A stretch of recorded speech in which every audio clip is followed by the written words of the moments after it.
Hi YouTube and welcome back. Trade Deadline Week 2 event is out and I will try to cover probably the most confusing and most difficult event EA could possibly release. Week 1 was confusing, no one really understood how to make the cards and I skipped the event and in general didn't make a video about it. In Week 2 they didn't really change anything, they actually added few things which allows you to get the 50 overall cards a little bit easier, but it's still pretty much same format, and also they added some new additions which I don't like and I will talk about it later in the video. As always, if you're new, please make sure you like and subscribe for more content. Okay guys, now let's just talk about the Week 2 MSPs. First of all, I think Week 1 was better than Week 2 from the MSP choice. I think Week 2 is only for players who are like, I actually like this player, so I want to build him or actually buy him. Before we go and look at the MSPs, the one thing I want to say, same as Week 1, please don't make any of these cards. It's just ridiculous what EA is asking us to do. If you are a fan of any of these players, just go and buy one in the auction house. So we have Marcus Naslund from Sweden, actually a solid card. Again, probably not the meta one, but again, it's not all about the meta. Sniping forward and playmaking forward with Angel Dangle boost, playmaking boost and shooting boost. If you look at the superstar abilities, make it snappy, shrug it off, and elite edges with zone ability, born leader. Not bad. If you activate just, let's say, sniping forward and dangle boost, the hands are very good, shooting is very good, same about the skating, agility, balance, endurance and speed. On a paper, this card is solid, but is this the card you really want to make at this point in the year when we have Team of the Season just coming out probably next week or week after? I would not recommend. The next one is Dwayne Rolson from Canada.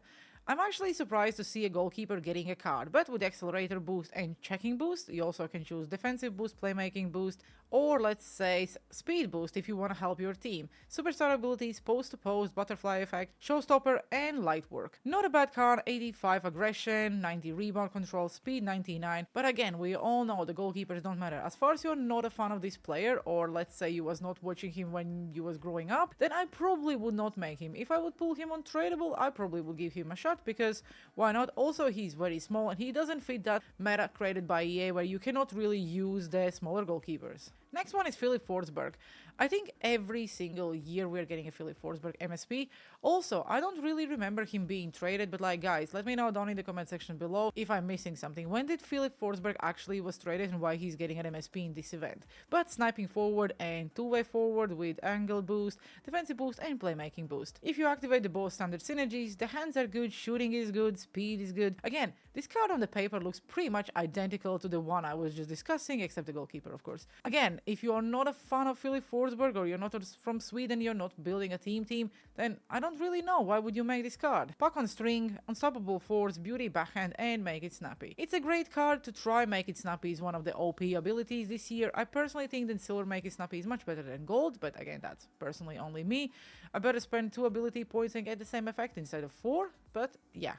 Again, the card on the paper looks good. He's not the smallest, not the biggest player, but is he the card you really want to make? Probably not.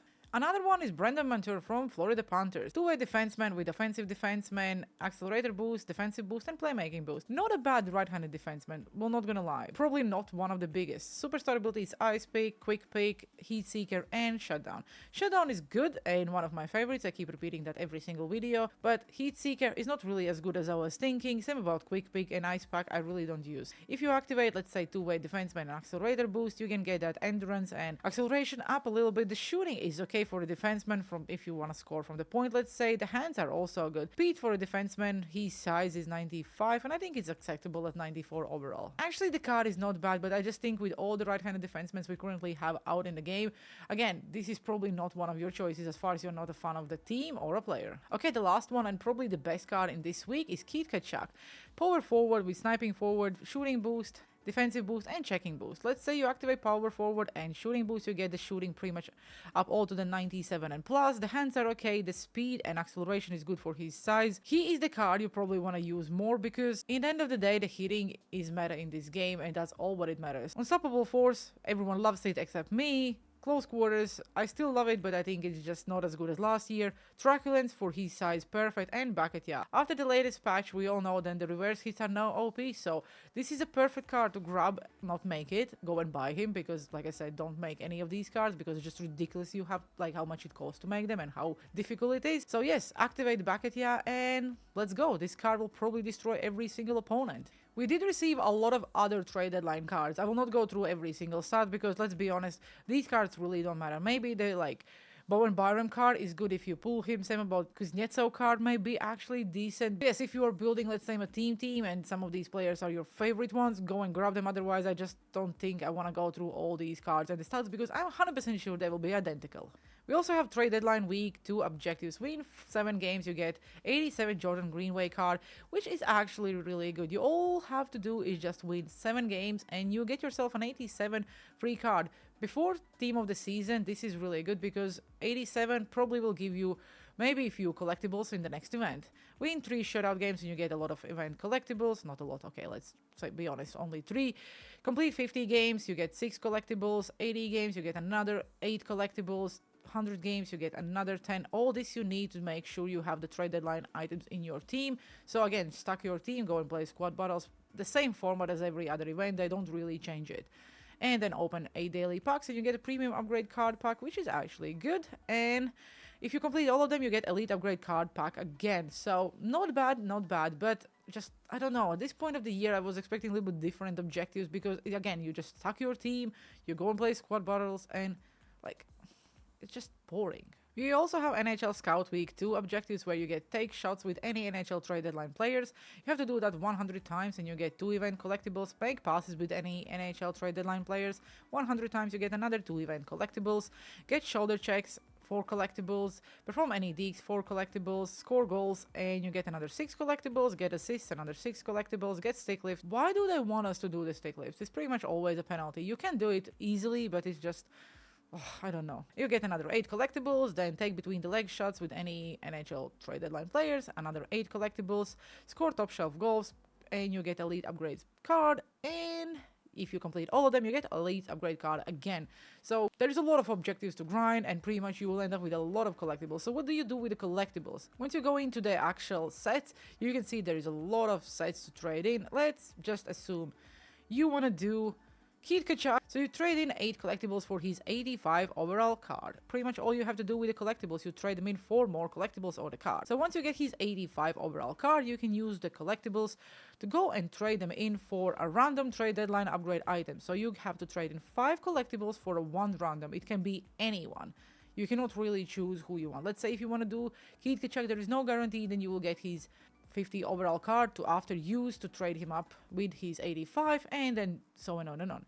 Once you created his 85 MSP, you use that MSP to trade him in with another 450 overall Keith Tkachuks. How to get the 50 overall Keith Tkachuks? Same as last week, you cannot go and make those cards. So all you have to do is just trade in actual collectibles and pray for the best. Trade in 5 collectibles for 5 random trade deadline upgrade items. So it can be multiple Keith Tkachuks or it can be, let's say, Philip Forsberg or someone else. You cannot really choose. But if you want to have at least some kind of control, you can trade in 9 collectibles and select a total of 6 upgrade items over 3 rounds. So there is a possibility you can actually choose multiple, but it doesn't guarantee then all of them will beat Keith Tkachuk. Again, if you really want to go and make any of these players, EA doesn't make it easy for you, so you don't really have an option to go and just trade in your cards for collectibles, for an upgrade items, and so on. The idea for this event is really good, don't take me wrong, because I like where you have to trade in one card and plus something else, but they have to allow us to make all these cards. The one thing they did change this event is something I really hate. So basically, you want to make Keith Tkachuk, again, I will use him as an example, and you need an 85, an 86, an 87, and so on. So to make those cards, you need to trade in his previous overall plus all the 50 overall cards you need. If you really cannot get that done, you can actually go and buy every single overall in the auction house now. And that sucks. Sorry for my language, it absolutely sucks. So you will pull, let's say, an 85 overall MSP in your pack when it should be a 94. You can pull an 86 overall MSP, 87, 88. So you will see that purple, you will see the card art, and you will be like, oh my god, I'm pulling an MSP, but actually no, it's only an 88 overall card, which you cannot really use anywhere else. You can use it in your team, but like, who really wants to use an 88 overall card in the team if their end goal is a 94? So basically, they are just flooding the market with all these cards. If you don't want to trade in your fodder or something like that, you can just go and buy, let's say, an 89 or a 93, and then trade it in with the 50 overalls. That's also okay, but I don't know, like, why is EA making this all so complicated? Like, absolutely no need to make it so complicated. Make an event easy to understand, easy to just navigate over the menus and understand what exactly you need to do.